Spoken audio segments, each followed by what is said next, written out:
Bonsoir à tous. Dans l'actualité de ce soir, l'ex-Bessel indexé dans les troupes survenues ce matin. Lors de la phase préparatoire du Tour du Faso, le président de la Fédération burkinabé de cyclistes, Alassane Ouangrawa, accuse le club d'être en connivence avec les frondeurs. Réponse du président de l'ES-Bertin, Bertin Bationo, qui nie les accusations portées à son encontre. Dans cette édition, nous évoquerons la question du droit au logement. Quelles sont les conditions pour avoir un habitat décent? Est-ce qu'il n'y a pas spéculation en la matière par les propriétaires de ces maisons? Nous ferons le constat. Il est également question de la commémoration de la journée internationale du souvenir de la traite négrière. Même si le Burkina Faso n'a pas officiellement commémoré cette journée, nous ferons un flashback sur les monuments érigés en la mémoire de cette période sombre de l'histoire coloniale de l'Afrique. Bienvenue à ce 20h de la télévision Burkina Info. Le Conseil constitutionnel a rendu hier samedi 22 août 5 décisions des recours formulés contre l'éligibilité de certaines candidatures aux législatives du 11 octobre. Sur les 5 recours, 3 ont été déclarés irrecevables par l'instance judiciaire. Il s'agit du recours du mouvement pour la bonne gouvernance au Sahel pour l'invalidation de la candidature de Issa Bari et 5 autres candidats, de celui de Martine Yabré aux fins de nullité des listes de candidatures de formation de partis ou formation politique ou regroupement d'indépendants. Et enfin, le recours du Front de renforcement de la citoyenneté introduite par A. Dabiré aux fins de nullité de liste de candidatures de partis ou de formations politiques. Pour ce qui est des recours où le Conseil s'est déclaré incompétent, il s'agit de celui de l'annulation des listes de candidats et de suppléants aux législatives introduits par Ilboudo Hélène, Marie-Laurence Machal et Tiendrebego Mamata. Et enfin, du recours de Gilbert Bouda contre l'invalidation de la liste de candidatures du parti Fasocrate. On parle sport à présent. Les phases préparatoires du Tour du Faso édition 2015 ont été annulées ce matin. Un incident provoqué par certains supporters des cyclistes ont même été agressés à coups de jet de pierre. C'était sur l'avenue Charles de Gaulle et les détails c'est avec Hassan Nakro. Les phases préparatoires du Tour du Faso édition 2015 a été annulée ce dimanche 23 août 2015 sur avenue Charles de Gaulle suite aux actions anti-fair play de certains supporters. Menus d'armes blanches de toutes sortes telles que des lance-pierres et des cailloux, ces supporters s'en ont pris à certains cyclistes tels que Rasmani Ouedraogo et même aux forces de l'ordre. Un cycliste et un policier ont fait les frais. Vu l'ampleur de la situation, la fédération a décidé de suspendre la course et selon le président Alassane Ouangrawa, cette situation a débuté depuis la veille avec des menaces de tous bords. C'est parce que nous avions été menacés. Et il y a le président de la JCK qui a été menacé. On a menacé de brûler sa maison, on a menacé de brûler son véhicule. Alors, donc voilà les raisons. Et tout de suite, quand nous avons donné le départ, il y a des gens qui ont monté avec des lance-pierres qui ont commencé à tirer sur les coureurs. Et même il y a un militaire, Dominique, qui a été touché. Et c'est lui-même d'ailleurs qui a lâché la mouvlette et qui a pu mettre la main sur le monsieur qui avait tiré sur lui. Alors donc c'est dommage qu'on se comporte comme ça. Et ceux qui le font, c'est connu. Et nous allons en tout cas rendre compte au ministère et on va attendre de voir. Car cela ne tienne, le président affirme qu'il ne démissionnerait pas, comme le souhaiteraient les fauteurs des troubles. Je dirais que je ne démissionnerai pas parce que il se comporte comme ça. Ce n'est pas normal, ce n'est pas bien. Et ce n'est pas comme ça qu'il faut en tout cas diriger le cyclisme burkinabé. Donc pour ça, c'est clair que je ne vais pas le faire. Je ne vais pas le faire et c'est pas des actes, ce n'est pas bien. Même si je dois partir, je n'irai pas en tout cas par cette manière-là, par cette façon-là. Donc je suis clair là-dessus, qu'il y a un travail à faire, nous allons faire le travail. Et moi, en tout cas, si je dois partir, je m'en irai. Mais je n'irai pas de la manière où les gens viennent, on monte les gens et puis vous voyez le comportement que les gens font. Est-ce que ça c'est responsable? Est-ce que c'est bien? En rappel, un bras de fer existe entre la fédération et certains dirigeants des clubs suite à l'accident de Salfo Bikenga de l'AS Bessel. survenu le dimanche 5 juillet 2015 sur la même avenue. Mauvaise gestion du cyclisme, favoritisme sont entre autres des reproches faits à Alassane Ouangrawa, le président de la fédération, par certains supporters et certains dirigeants des clubs. Voilà, et puis ces perturbations sont imputées au président de l'AS Bessel par le président de la fédération burkinabé de cyclisme, Alassane Ouangrawa. Les deux parties se défendent au micro d'Assane Agro. Les perturbations survenues ce dimanche 23 août 2015 au cours des phases préparatoires du Tour du Faso, combinées avec le Grand Prix cycliste de l'Hôtel Excellence, ont été directement attribuées au président de l'AS Bessel par le président de la Fédération burkinabé du cyclisme. C'est vrai qu'il y a une crise, mais il faut être clairement, il faut être franc. Il faut dire franchement des choses. Il n'y a qu'une seule équipe qui a des coureurs qui est derrière tout ça. Et c'est bel et bien l'AS Bessel. Chose que le premier responsable de l'AS Bessel, Bertin Bationeux, nie à bloc. Moi, je suis un président civique. Je ne peux pas inviter des gens à descendre dans la rue. Je ne suis pas un homme belliqueux. Non. Je vais vous expliquer. Après le championnat, c'est vrai qu'il y avait des divergences avant le championnat. Mais c'est après le championnat que ces divergences se sont accrues. Donc les supporters ont décidé de croiser le ministre pour exposer les griefs envers la fédération. Le ministre a bien le recevoir. Et lors de cette conférence, ils ont dit au ministre qu'ils ne veulent pas de la fédération.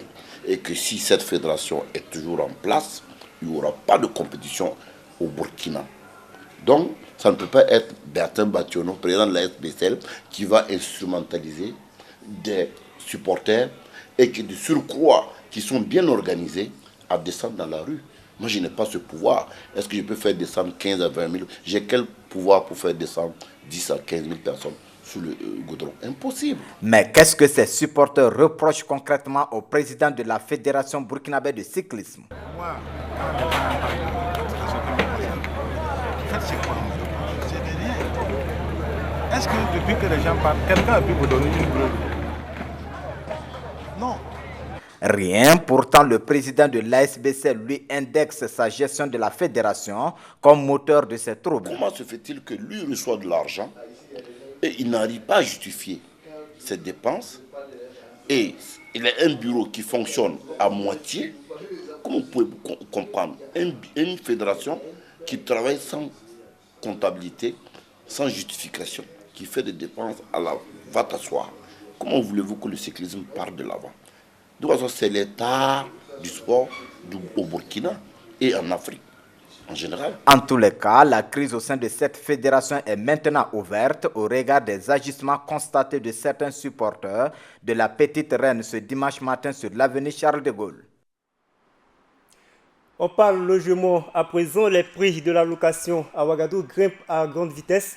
Une situation qui a amené le mouvement de solidarité pour le droit au logement, membre du réseau Novox, qui appelle à l'uniformisation des prix sur tout le territoire national. Quels sont les rapports entre les bailleurs et les locataires? C'est un reportage signé d'Oumadé Rodriguez. Ouagadougou, capitale du Burkina Faso, compte à peu près 1 500 000 habitants pour une population totale d'environ 15 millions d'habitants. Cette augmentation démographique va de pair avec l'accroissement de la demande en logement. Mais comment obtenir une maison à Ouagadougou? J'ai des amis dans le quartier, c'est eux qui ont trouvé la maison et il y a eu un bail verbal avec le propriétaire. C'est un accord verbal, on a versé un certain montant de caution, un autre au titre d'avance. Depuis lors, tout se passe bien. Le célibataire est géré par une société immobilière. Donc j'ai eu à approcher ceux qui gèrent et puis bon, j'ai eu à signer un contrat de bail. Donc bon, il y a des clauses qui étaient bien établies et comme ça m'arrangeait, bon, j'ai eu à signer. Ceux qui ont eu la chance d'avoir un logement sont confrontés à certains problèmes tels que l'hygiène et le coût élevé des loyers. Pratiquement ici, c'est 22 500 la location. 22 500 le mois. Il y a des augmentations intempestives, voilà. Du jour au lendemain, on augmente les prix. Et, bon, au niveau de cette maison, là, nous payons 25 000 francs le mois. Voilà, c'est chambre, salon, c'est plafonné, voilà. Mais il n'y a pas de douche, internet, tout son. à l'extérieur. Location de la cour, les champs, c'est mais et puis les douches aussi sont sales, comme ça. Donc, chaque jour, il y a trop de palaves dans eux avec les choses. Le professeur de la cour, quoi. Donc, nous, on ne comprend pas. C'est que nous, on veut que on n'est qu'à diminuer les salaires de cours. L'assainissement n'est pas total. Et puis pendant la saison pluvieuse, il y a des cours où on a des difficultés à rentrer à cause de la boue. Et aussi, la majorité des cours, en tout cas, n'ont pas de cuisine. Ce monsieur, lui, par contre, apprécie favorablement l'état de la maison qu'il occupe depuis 6 ans, ainsi que le prix de son loyer. Oui, c'est une très bonne maison par rapport à certaines maisons que je vois dans la ville. C'est une très bonne maison, j'essaie d'entretenir au mieux aussi. Je pense que par rapport à ce qui se fait actuellement dans la zone, hier, je discutais avec quelqu'un qui m'a dit qu'une maison du même standing fait entre 100 et 125 000 dans le quartier. Bon, moi, j'ai ça à moins que ça, sincèrement, à moins que ça.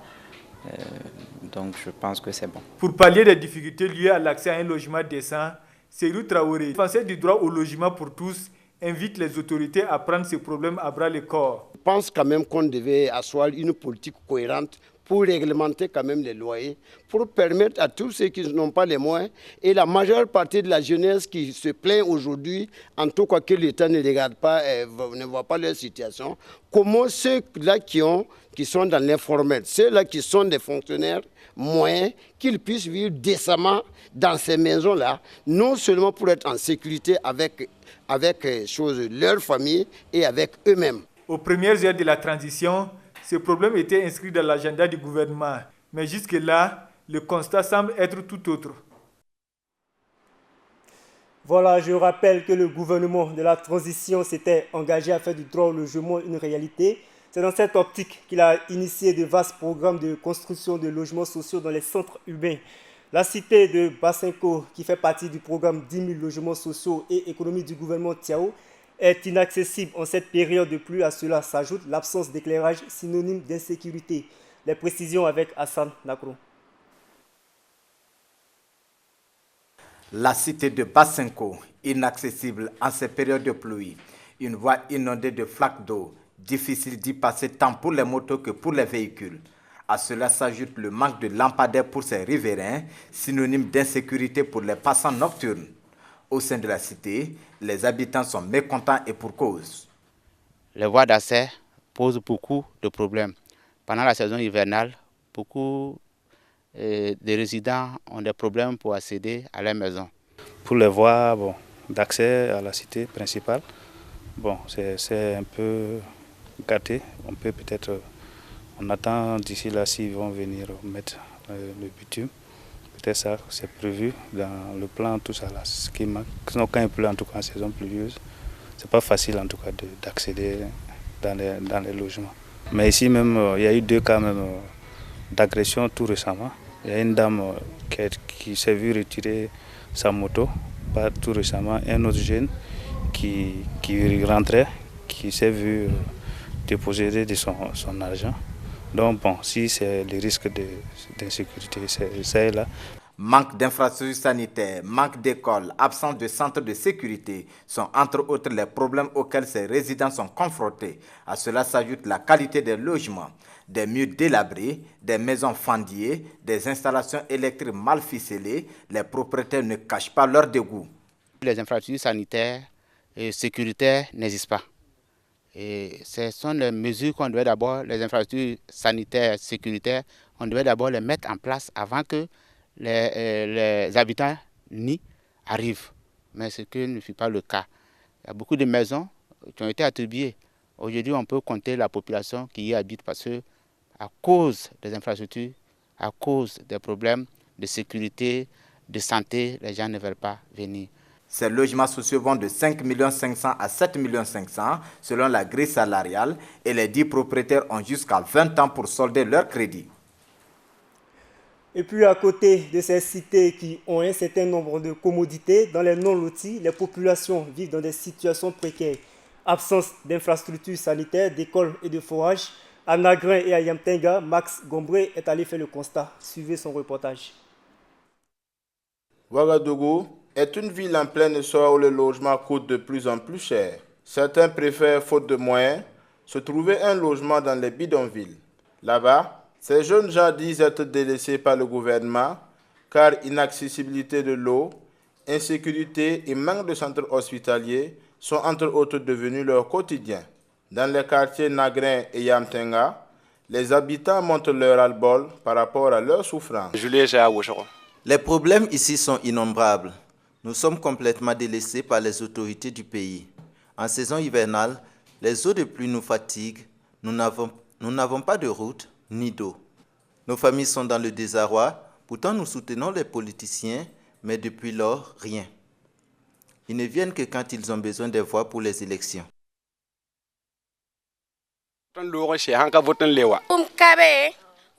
Ici, nous souffrons beaucoup avec nos enfants. Les moustiques et la faim vont finir par avoir raison de nous. Qu'ils pensent à diminuer le prix du ciment pour que nos époux puissent construire des habitations solides parce que nous sommes ici il y a au moins 10 ans. Aussi, nous demandons à l'ONEA de venir mettre l'eau parce que nous remarquons une abondance de pluie, mais l'accès est compliqué et cher. Aussi, l'accès à l'école est toujours un luxe pour ces personnes du fait du prix élevé. À Nagrin, nous avons payé 25 000 francs de scolarité l'année passée et pour cette année, nous avons versé 30 000 francs, soit 5 000 francs de plus. Il faut que le gouvernement songe à construire des écoles publiques parce que mettre les enfants dans les écoles privées nous revient très cher. Ces habitants invitent les autorités à s'intéresser à leur cas afin qu'ils puissent quitter de cette misère parce que selon eux, ils font partie intégrante de la société et leurs préoccupations ne sont pas à mettre aux oubliettes. Autre sujet, à présent, aujourd'hui 23 août est célébrée la journée internationale du souvenir de la traite négrière et de son abolition. Elle vise à inscrire la tragédie de la traite dans la mémoire de tous les peuples, un devoir de mémoire qui s'est matérialisé dans certains pays africains par des monuments. Paradoxalement, l'esclavage perdure encore sous nos tropiques, notamment en Mauritanie, même si une loi a été adoptée récemment. Plus de précisions avec Viviane Bama. Commémorer chaque 23 août la journée internationale du souvenir de la traite négrière et de son abolition a pour but, selon l'Organisation des Nations Unies pour l'éducation, la science et la culture UNESCO, d'inscrire la tragédie de la traite dans la mémoire de tous les peuples. Les premières commémorations de cette journée internationale ont eu lieu en Haïti le 23 août 1998 et à Gorée au Sénégal en 1999. Afin de perpétuer ce devoir de mémoire, la directrice générale de l'UNESCO invite les ministres de la culture de tous les États membres à organiser des actions en associant l'ensemble des populations de leur pays. C'est dans cette logique que dans les pays africains où s'est développée la traite négrière, des monuments et des sites ont été construits et continuent de l'être afin de rappeler au monde entier cette partie de l'histoire. C'est le cas entre autres du Sénégal et du Bénin qui ont constitué pendant de longues années le point de départ des esclaves noirs. Au Sénégal, l'île de Gorée et Saint-Louis sont classées sur la liste du patrimoine mondial culturel et naturel en raison de leur rôle dans le trafic négrier. L'île de Gorée étant l'un des tout premiers lieux à être porté sur la liste du patrimoine mondial de l'UNESCO en 1978. Outre le Sénégal, le Bénin possède aussi des symboles de la traite négrière avec la ville de Ouida, point d'aboutissement de la route empruntée par les esclaves de leur capture vers les bateaux négriers. En vertu de cette identité historique, Ouida a été érigée au niveau d'un symbole mondial de l'arrachement des captifs africains à leurs terres et de leur déportation vers les colonies d'outre-mer. À ce titre, c'est tout un dispositif qui a été édifié à Ouida, en partie par l'UNESCO, par un monument fort, la porte du non-retour. Si dans ces deux pays l'heure est au devoir de mémoire, la traite négrière demeure une réalité en Afrique, notamment en Mauritanie, où jusqu'à présent, l'esclavage demeure une réalité. Ce n'est que tout récemment, le jeudi 13 août 2015, que le Parlement mauritanien a adopté une nouvelle loi contre l'esclavage, considérant désormais la pratique comme un crime contre l'humanité. Dans ce nouveau texte adopté à l'unanimité, les pratiques incriminées sont plus nombreuses et les peines d'emprisonnement à l'encontre de ceux jugés coupables d'esclavage sont doublées. La nouvelle loi met en place des juridictions spécialisées pour juger les crimes d'esclavage et accorde également une assistance judiciaire ainsi qu'une procédure gratuite aux victimes. Les peines contre les auteurs d'esclavage sont renforcées par ce nouveau texte. Elles passent à 20 ans de prison contre 5 à 10 jusqu'à maintenant. Désormais considéré comme un crime contre l'humanité, l'esclavage devient également imprescriptible en Mauritanie. Mais paradoxalement, des militants anti-esclavagistes viennent d'être condamnés à 2 ans de prison ferme, une semaine après l'adoption de cette nouvelle loi. En Mauritanie, l'esclavage est officiellement aboli depuis 1981, mais selon des organisations non gouvernementales, la pratique demeure dans le pays. Voilà pour les précisions de Viviane Bama. Et puis, comment sont conservées la viande servie dans les marchés?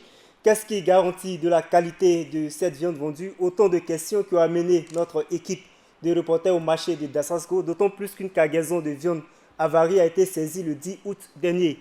C'est un reportage signé Doumadier Rodriguez.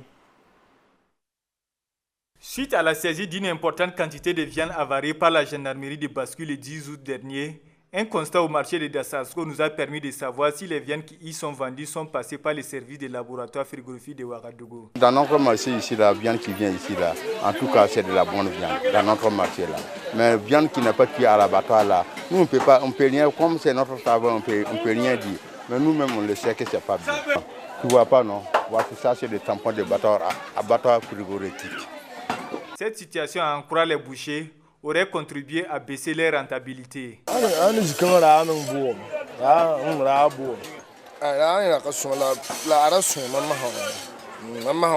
Franchement, le marché a baissé. Comme les gens ont polémiqué sur la qualité de la viande, ça a beaucoup contribué à faire fuir les clients, ce qui ne fait plus notre affaire.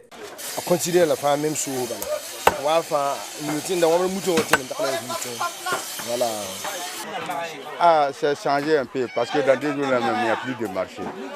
Mais, ça, comme les gens là viennent, il y a des gens qui viennent toujours, mais il y a des gens qui ne viennent pas, qui viennent plus, mais on ne peut pas le savoir si c'est la viande qui a été travaillée à la semaine passée. Ça, il n'y a pas l'argent, on ne peut pas le savoir. Cependant, certains clients restent fidèles à la viande car estiment avoir confiance à leurs clients. Ce qui nous motive, c'est d'abord 2 choses. La première des choses, c'est qu'il y a très longtemps, on achète la viande avec lui. Donc, on lui fait un certain nombre de confiance. Et en deuxième position, on ne peut pas aller acheter nous-mêmes peut-être du bœuf ou bien du mouton et puis aller égorger et tuer. Donc, comme on n'a pas les moyens suffisants pour faire ça, on est obligé de venir ici payer de la viande. J'ai toujours acheté ici. Il y a eu plusieurs fois, j'ai vérifié souvent, il y a des tampons qu'on met sur les viandes qui sont venues de laboratoire, de l'abattoir national. Donc j'ai eu à vérifier plusieurs fois et que c'est la viande de mouton seulement que j'achète. Donc à chaque fois c'est ici, j'ai toujours acheté ma viande. D'autres par contre se sont déjà tournés vers le poisson. En tout cas, parce que si la viande n'est pas de bonne qualité, je préfère manger mon poisson. C'est pour ça que j'utilise beaucoup le poisson dans mes repas. Le poisson, on a moins de problèmes. Mais le poisson aussi, c'est le niveau de conservation aussi qu'il faut voir. Sinon, le poisson, il n'y a rien de mieux. Dans tous les cas, que ce soit de la viande ou du poisson, les consommateurs sont appelés à plus de vigilance. Poursuivons cette édition par la déclaration du groupe de l'appel du 9 avril contre l'exclusion. Le groupe exige la mise en œuvre de l'arrêt de la Cour de justice de la CEDEAO. Il met de nouveau en garde les autorités de la transition contre l'exclusion. Le groupe du 9 avril, tout en réaffirmant, je cite, son attachement à la charte de la transition, invite tous les acteurs à œuvrer pour une transition inclusive, saine et pour des élections transparentes, crédibles et apaisées. Il affirme qu'il n'admettra aucune invalidation d'une quelconque candidature fondée sur les dispositions de l'article 135 du Code électoral adopté le 7 avril dernier au mépris d'une décision de justice d'une juridiction supranationale intimant à l'État burkinabé de lever tout obstacle à la libre participation de tous citoyens burkinabés aux prochaines élections couplées. Audition, incarcération de 3 ex-ministres du régime Compaoré, répression des laveurs d'engins qui occupent illégalement les espaces publics, sortie médiatique de la télévision nationale sur les récriminations du CDP à son encontre, les premières décisions du Conseil constitutionnel des recours formulés contre l'éligibilité de certains candidats sur les listes législatives et encore le pacte de bonne conduite adopté le vendredi dernier. L'actualité de la semaine est revisitée par Max Gomré. Le lundi 17 août, le ministère de la Culture et du Tourisme a tenu une session de formation en vue de renforcer les capacités de ses membres du comité de relecture des politiques nationales de la culture et du tourisme. Cette rencontre s'est tenue conformément à l'engagement pris par le Burkina Faso avec l'UEMOA en 2010 de passer du budget objet à un budget programme. Le mardi 18 août, 2 ministres du régime de Blaise Compaoré ont été déférés à la maison d'arrêt de correction de Ouagadougou suite à leur audition par la Haute Cour de justice. Il s'agit de Jean-Bertin Ouedraogo, ex-ministre des Infrastructures, accusé de détournement de deniers publics et d'enrichissement illicite, et Jérôme Bougouma, ex-ministre de l'administration territoriale et de la sécurité, accusé également pour ces mêmes faits. La troisième personne, Arthur Kafando, ancien ministre du Commerce, inculpé pour usage de faux et détournement de deniers publics, a été déféré le mercredi. Toujours dans l'actualité du mercredi, on a assisté à une répression des laveurs d'engins qui occupent le domaine public le long des voiries par la police municipale. François-Xavier Tapsoba et ses hommes ont saisi au total 10 machines au cours de cette opération.